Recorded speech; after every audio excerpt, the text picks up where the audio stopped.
तो स्वागत है आपका एक और नए पॉडकास्ट में और मैं हूं आपकी होस्ट, आपकी दोस्त, या कहें आपके सारी समस्याओं का हल लेकर आने वाली सुप्रिया शर्मा। और आज हमारे साथ दोबारा से मौजूद हैं एस्ट्रोलॉजर मंजू शर्मा जी। मंजू जी, आपका बहुत बहुत स्वागत है। धन्यवाद सुप्रिया जी।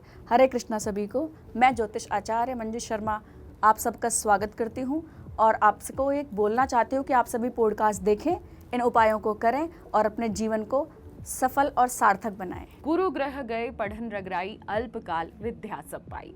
गुरु के पास जो पहुंच जाता है उसका जीवन अच्छा हो जाता है, सफल हो जाता है। लेकिन कहा जाता है कि अगर गुरु नीच की राशि में बैठे हों तो बहुत बुरा होता है, गुरु को मनाना बहुत मुश्किल हो जाता है। तो आप बता दीजिए कि गुरु ग्रह है क्या? गुरु, जिसे बृहस्पति के नाम से भी जानते हैं, वो क्या है?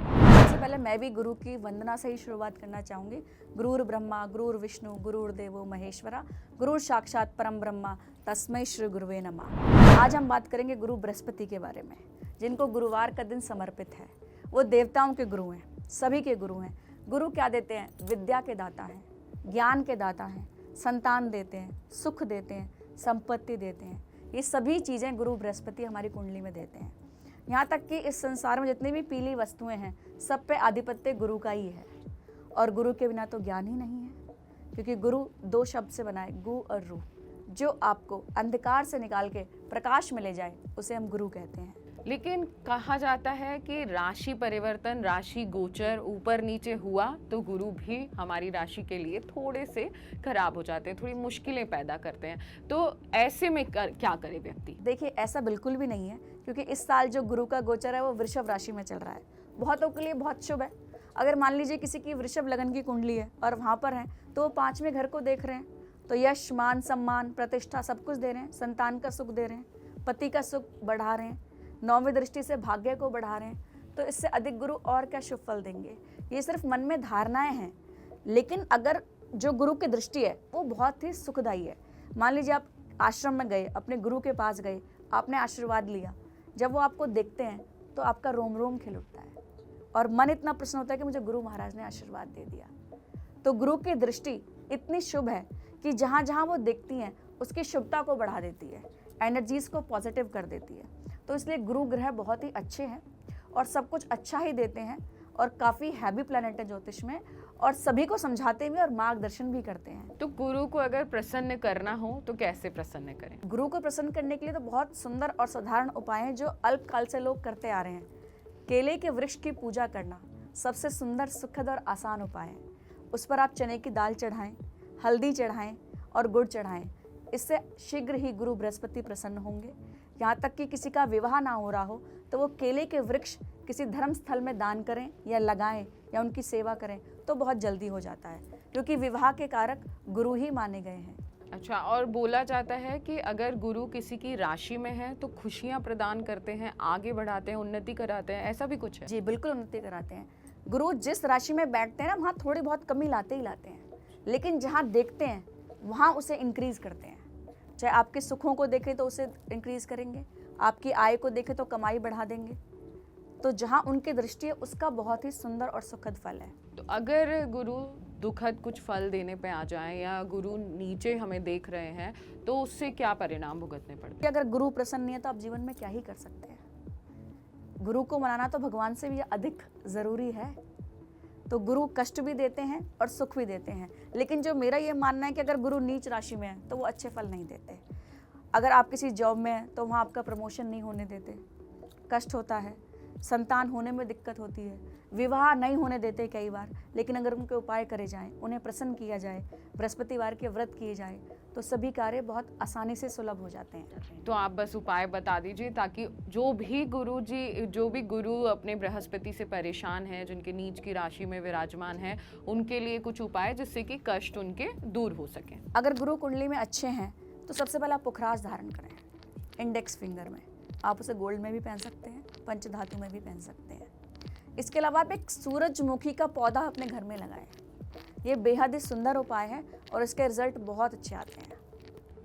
आपने जैसे अभी थोड़ी देर पहले ही बताया कि गुरु और पीले रंग का आपस में बहुत संबंध है और कहा जाता है कि गुरुवार को पीला रंग पहनना चाहिए, पीले वस्त्रों का दान करना चाहिए, पीले फूलों का उपयोग करना चाहिए। तो उसमें ये क्या चीज़ है, इसको भी थोड़ा आप समझाइए।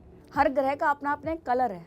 तो भगवान बृहस्पति का या भगवान विष्णु से हम उन्हें रिप्रेजेंट करते हैं, तो उनका जो कलर है वो येलो है, पीला है।